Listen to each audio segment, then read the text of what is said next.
Do a quick video here for how to do the servo centering and the gyro menu advanced features for the DX7 and the 9503. So what we did here is set up the model per the radio. What you do need to do is go into the boot menu and assign aux2 to the aux2 switch on the DX7. On the 9503, assign it to any switch that you're comfortable with other than the flight mode switch. So the aux2 switch here is a 2-position switch.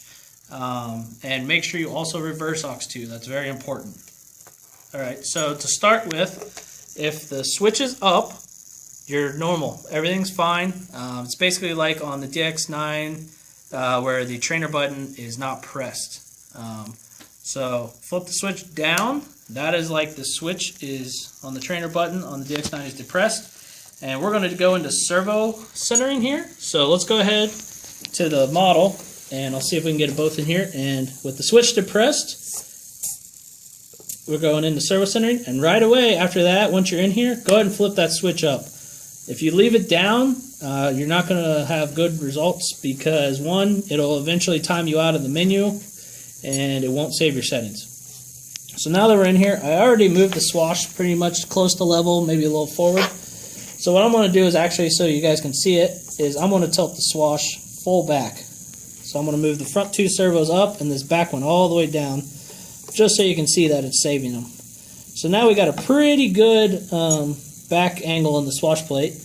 I'm going to go ahead and move this stick to half, just so after it comes out of the menu, you'll see the swash stay in position, just so you can get a better frame of reference. So now, when I want to save the settings, flip that aux2 down and go ahead and leave it down. Don't have to touch anything, and it'll take maybe a second or two. It just depends on how long it takes, and that will save the settings. So we're going to go ahead here and just flip that down, and that went ahead and saved the settings.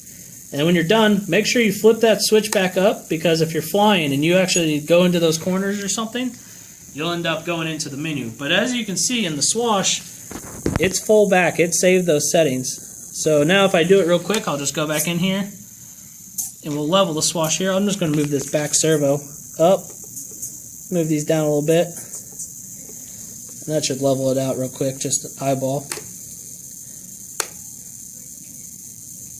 And the settings are saved. Now if I go to half stick, my swash is a lot more level. So same thing with the gyro menu. If you want to do it, go ahead and flip that switch down, go over, flip that switch up. Now you can cycle through the gyro menus. So keep track. So that's number 1. So this would be the cyclic P gain, cyclic I gain, cyclic D gain, and now the swash aggressiveness, cyclic aggressiveness. Forward elevator makes it more aggressive. Back elevator decreases.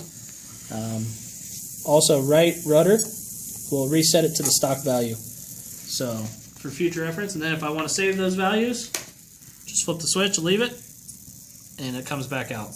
Then once you have full swash control, you're good to go. Flip that switch up and you're all done. Again, this will work on the 9503, 9303, and the DX7. Hope you guys enjoy it. Thanks.